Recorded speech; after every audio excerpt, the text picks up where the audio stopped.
रह गया मुसलमान मुसलमान मुसलमान, तो ये कोई मुद्दा नहीं। आप बना रही है अगला इलेक्शन। एक मिनट, जो लाउड स्पीकर का मामला है, जो चल रहा है, जो इसको डे बाय डे जो पब्लिसिटी स्पीकर हटाने से क्या होगा? अजान बंद हो जाएगा। जिसके घर में माइक पे 10 किलोमीटर आवाज़ सुनाऊंगा और उसके बाद दूसरा फिरका अड़ जाए कि नहीं, मैं अपना वो करूँगा कीर्तन और तरह तरह। लाउड स्पीकर पे अजान दिया जा रहा है कि बीजेपी शासन क्षेत्र हुआ है। तो नमस्कार, मेरा नाम निशा ओझा है। आप हेडलाइंस बिहार इस वक्त देख रहे हैं और हमारी मौजूदगी पटना के सब्जी बाग में है। लाउड स्पीकर विवाद यूपी से चलकर बिहार आया और बिहार में आते ही सियासी रूप ले चुका है, जिस पर लोग अपनी अपनी टिप्पणी दे रहे हैं। आज तेजस्वी यादव ने ट्वीट किया, चिराग पासवान का इस पर प्रतिक्रिया आया है कि लोगों को भटकाने के लिए हिंदू मुस्लिम और लाउड स्पीकर में बांटा जा रहा है। अब यहाँ पर मुस्लिमों की राय जान लेते हैं कि वो क्या सोचते हैं लाउड स्पीकर को हटाने को लेकर के। कुछ मस्जिदों से लाउड स्पीकर हटाई जा रही है। आखिर ये कौन लोग हैं जो चाहते हैं कि लाउड स्पीकर हट जाए और लोग जो है वो भटक जाएं? देखिए, जहाँ तक बात है लाउड स्पीकर हटाने का, वो मुद्दा नहीं है। मुद्दा मेन है बेरोज़गारी का और जो तनाव चल रहा है, और हिंदुस्तान का बहुत बुरा हाल है इस पोजीशन में कि लोग जो है अपना हक नहीं मांग सके। जो हिंदू मुस्लिम जो भाईचारा जो है हम लोग चले आ रहे देखते हुए, वो चीज़ को ख़त्म करने के लिए सिर्फ मुद्दा रह गया मुसलमान मुसलमान मुसलमान, तो ये कोई मुद्दा नहीं। आप ये रोज़गार का मुद्दा कीजिए ना कि नौकरी देना है, स्कूल में बच्चे का एजुकेशन अच्छा करना है। आप बिहार में आप जो बोल रहे हैं, यहाँ की बदहाली एजुकेशन की इस कदर है कि यहाँ से लोग पढ़ने के लिए बाहर जाते हैं। उसका कोई मुद्दा नहीं है। मस्जिद का लाउड स्पीकर हटाने से क्या होगा? अजान बंद हो जाएगा। जिसके घर में खाना नहीं बन रहा है तो वो खाना कौन पूरा करेगा? इसका तो कोई मुद्दा नहीं है। तो बेरोजगारी की बात नहीं है। अच्छा, बीजेपी के तमाम ये नेता कह रहे हैं कि अगर मस्जिदों में इस तरह से नमाज पढ़ा जाएगा लाउड स्पीकर पर, तो हम भी हनुमान चालीसा घर के छत पर लाउड स्पीकर पर बजाएंगे। आप ये बताइए कि मेरी उम्र हो गई है 35 साल और मेरे अब्बा की उम्र हमसे ज़्यादा है, और ये आज से नहीं ये लाउड स्पीकर पे अजान दिया जा रहा है कि बीजेपी शासन क्षेत्र हुआ है तो फिर मस्जिद में अजान दिया जाएगा। ये एक ज़माने से ये चीज़ होता चला आ रहा है, और अभी ये 8 साल में ये ट्रेंड हुआ है कि मस्जिद में ये नहीं हो, वो नहीं हो, वैसे नहीं हो। ऐसा नहीं है, कुछ सिर्फ मुद्दा को भटकाने के लिए चीज़ किया जा रहा है और कोई मसला नहीं है। आप मानते कि लोगों को जाति धर्म में बांटा जा रहा है? बट चुका है भाई। हम जिस घर में जिसे के घर में होली मनाने के लिए जाते हैं, वो लोग अवॉइड करते हैं। मेरे घर में लोग आते हैं तो हम लोग अवॉइड करते हैं। ये बना दिया गया है हिंदू मुस्लिम। अच्छा, लोगों में नफरत पनप चुकी है, ऐसा आपका कहना है? हाँ, सच्चाई है। कुछ और भी हैं लोग, उनसे भी बातचीत कर लेते हैं। लाउड स्पीकर के बारे में उनका क्या कहना है? आपका नाम क्या हुआ? इकबाल जफर नाम है मेरा। इकबाल, क्या बोलना चाहोगे? यंग हो, लाउड स्पीकर को लेकर के सब कह रहे भटकाया जा रहा है अहम मुद्दों से, और अब कुछ मस्जिदों से लाउड स्पीकर हट रहा है, इस पर क्या बोलना है? क्या बोलूँ इसमें मामले पे। अगर लाउड स्पीकर हटना चाहिए तो चलो हर चीज़ पे हटना चाहिए। ये नहीं कि हमारे मुसलमानों के ऊपर ही लाउड स्पीकर को ही हटाया जाए।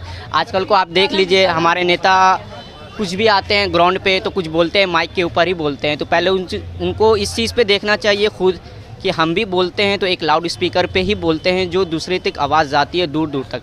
पहले उस चीज़ को ख़त्म करें, ठीक है? अगर आपको नॉइस से प्रॉब्लम हो रही है तो नॉइस का हर चीज़ सबसे पहली बात, आप भी देख रहे होंगे हम आपसे बात कर रहे हैं तो समझ नहीं पा रहे हैं क्योंकि हाँ माइक के थ्रू। और दूसरी बात कि जो भी ट्रांसपोर्ट चल रहे हैं, हॉर्न की आवाज़ है, हॉर्न को बंद करें, पास लाइट का यूज़ करें, हर चीज़ से बंद करें। मतलब मेरा कहने का मतलब युवा क्या चाहता है, टॉपिक क्या होना चाहिए? लाउड स्पीकर होना चाहिए था क्या टॉपिक? देखिए, ये हम लोग का अपना ये नहीं बोले कि हक है, सब कोई का अपना अपना एक कम्युनिटी बनी हुई है। मुसलमान लोग मस्जिद में ही बोलते हैं, माइक पे से बोलते हैं। हिंदू एक रिलीजन है, क्रिश्चियन है, सबको अपना अपना एक रिलीजन है, ठीक है? तो ये मतलब नहीं कि आप इस एक चीज़ को हटा दो, सेकंड चीज़ को रहने दो। जैसे कि हॉर्न हो गई, नेता लोग हैं, क्या बोलता हूँ, भाषण देते हैं कह सकते हैं, कुछ बात बोलते हैं ग्राउंड पर आकर के, एक माइक के थ्रू ही बोलते हैं, तो उससे भी एक नॉइस पोल्यूशन होती है। फॉर मतलब इनका कहना है कि कोई ज़रूरी नहीं है लाउड स्पीकर हटाने की। और देखिए, एक्चुअली क्या है ना कि जो आप अभी इस बात को ये बात इशू बना रही हैं, या लाउड स्पीकर, हम नहीं बना रहे। एक मिनट, जो लाउड स्पीकर का मामला है, जो चल रहा है, जो इसको डे बाय डे जो पब्लिसिटी हो रहा है या हाईलाइट किया जा रहा है कंट्रोवर्सी इशू को, ये कोई मुद्दा नहीं हमारे बिहार के लिए, पटना के लिए। चूँकि पटना ज़िला जो है, पटना जो राजधानी है बिहार का, यहाँ पे जो लोग रहते हैं एक दूसरे के प्रति बहुत मोहब्बत है, प्रेम है, स्नेह है, समझा? और मोस्टली पॉपुलेशन है, आबादी है, वो इस चीज़ को नहीं मानता है। चाहे मंदिर हो, मस्जिद हो, ईश्वर और अल्लाह घर है, ठीक है? जहाँ से लोगों का दुआ होता है, ईश्वर का वरदान मिलता है। तो हम लोग अल्लाह ईश्वर को मानने वाले, हिंदू मुसलमान के एकता को बरकरार रखने वाले एक सच्चे नागरिक हैं। तो इस चीज़ को हम लोग नहीं मानते हैं। अब जहाँ मामला है क्या हो रहा है क्या नहीं हो रहा है तो ये हमको मालूम नहीं है, लेकिन माननीय मुख्यमंत्री महोदय का जो आदेश है, जो उन्होंने साफ स्पष्ट कह दिया कि हम इसको नहीं मानते हैं, बिहार में नहीं चले वाला, जो जहाँ चल रहा है चलने दीजिए। जिसका जो मजहब है, अब मजहब आज़ादी है, अपने मजहब अपने हिसाब से लोग जी रहे हैं, पूजा कर रहे हैं, इबादत कर रहे हैं, फ्रीडम है, आज़ादी है। मतलब आप मानते हैं कि ये इतना बड़ा मुद्दा नहीं होने वाला है? एग्जैक्टली बिहार में, पटना में कोई मुद्दा नहीं है। और मैं धन्यवाद देता हूँ आपके चैनल के माध्यम से माननीय मुख्यमंत्री श्री नीतीश कुमार जी को, जिन्होंने एक अच्छा पहल किया और अच्छी बात को उजागर किया। आप कितना ताल्लुकात रखते हैं सर इस बात से कि ये इतना बड़ा मुद्दा नहीं है बिहार के लिए? क्योंकि नीतीश कुमार ये कह रहे हैं कि भाईचारा बना हुआ है, लेकिन बीजेपी के नेता लगातार ये मांग कर रहे हैं कि अगर ये लोग लाउड स्पीकर पे अजान बजाएंगे तो हम लोग का हनुमान चालीसा भी चलना चाहिए। देखिए, ये बीजेपी अपना इशू बना रही है अगला इलेक्शन के लिए। ये सब कोई इशू नहीं है और ना होना भी चाहिए। ये गंगा जमुना की तहजीब है और सब लोग एक साथ मिल के रहते हैं, अब आगे भी मिल के रहना चाहते हैं। आई हम लोग के मुसलमानों का बहुत बड़ा पर्व है रमज़ान। इसके पर्व में सब इशू उठाल के मुसलमानों के पर्व को ख़राब करने का इशू बनाया जा रहा है, जो एकदम नहीं होना चाहिए था। ये नीतीश कुमार जी ने बहुत अच्छा स्पष्ट कह दिया है कि ये सब कोई बेकार मुद्दा, इस सब पर मुद्दे पे बात नहीं करना चाहिए। भाईचारे की बात करिए, मोहब्बत की बात करिए, जिससे मोहब्बत बढ़े और देश आगे बढ़े। आपको लगता है लोगों को भटकाने की कोशिश? बिल्कुल भटकाने की बात है। इससे कोई फ़ायदा नहीं है देश को। इससे देश को कोई फ़ायदा है? आप बता दीजिए आप ही। इससे देश से कोई बेरोजगारी दूर हो जाएगी, देश का समस्या दूर हो जाएगा। ये सब बेकार के मुद्दा है। ये सब भाजपा का अपना पॉलिटिकल पहलू है। ये अगर हमारी ज़ाती राय अगर आप लेंगी, अभी मुल्क के हालात के तहत जिस तरह से नई नई बातें पैदा हो रही, नए नए मसाइल खड़े हो रहे हैं, उसमें और भी कई मज़हब के लोगों ने उसको नया मुद्दा बना रखा है।